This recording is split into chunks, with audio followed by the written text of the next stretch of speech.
we have very different kinds of oversight of the quality of care that's provided in this array of long-term care. And most of us have heard or read of stories of nursing home lack of quality. But in fact, nursing homes are probably the most regulated, monitored, standardized part of the long-term care system. Most nursing homes are inspected regularly, and in spite of all of the horror stories that we may hear, those inspections, when they occur, are generally pretty thorough, and the nursing homes are required to do follow-up and make corrections. And the very fact that there's a process of inspecting based on certain standards that are in place and have been established means there's a certain minimal level of quality I think you can count on. That's not always true with a home caregiver that you may select on word of mouth. It's not even always true on a publicly provided home caregiver. You might be surprised to know that in the state of California, there are no state standards for training home care workers.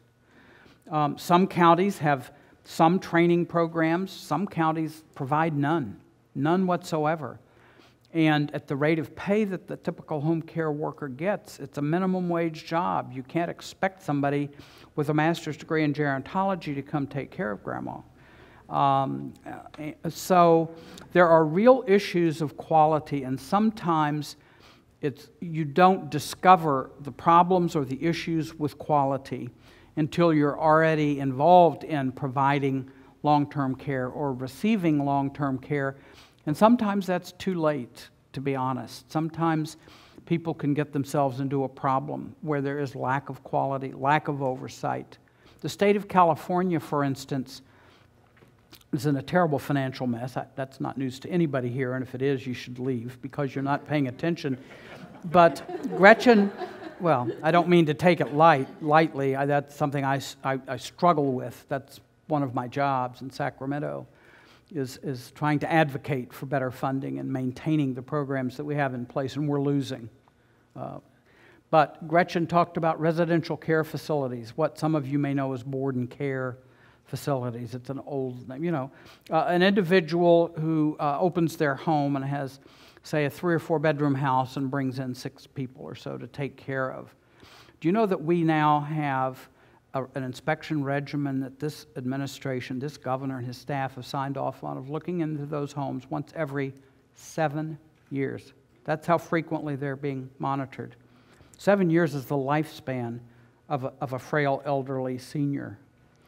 And we're going to one day in this state, as has happened in other states, have a terrible house fire, and there will be people killed, and there will be fingers pointed, and there will be a scandal, and there will be questions asked. And yet, right now, our policymakers are engaged in literally abandoning about 170,000 seniors who live in residential care facilities in this state because of the budget crisis that we have. So quality is an issue that should be of a concern to every one of you as you approach the issues of long-term care for your family members. So Bonnie, as we're looking at a long-term care program and we're trying to understand quality, what are the kinds of things that you think we should be trying to take a look at? You know, dealing with this, and as I was listening to Gary, dealing with this issue as a professional, and then now dealing with it personally with my own parents makes a difference. And one of the things I'm beginning to see is that quality of care is what has been the preoccupation of the regulators in government. I have come to think that quality of life is equally as important. And quality of life really is not something you can standardize, and it's very much defined by the individual person. And so coming up with options that work for my parents And in both cases, it turned out to be very different options. But the more I really tried to impose my professional view, especially with my mother, the less it worked, I have to tell you. And finally, in fact, I even sought some counseling, and my therapist said, "What are you going to do, go in with 6 guns blazing, you know?" But that's kind of what I did want to do, because I knew what was best for her. We did come to a solution, and the quality of life issues, I think. And quality of life issues to me are when that older person really defines that they're happy with the situation, as happy as they could be. Mostly people would prefer to stay in their own homes, prefer to keep their driver's licenses, prefer to do everything as they did in the past. So for many instances, that's just no longer possible. But given within what is possible, it's that older person is as happy as can be.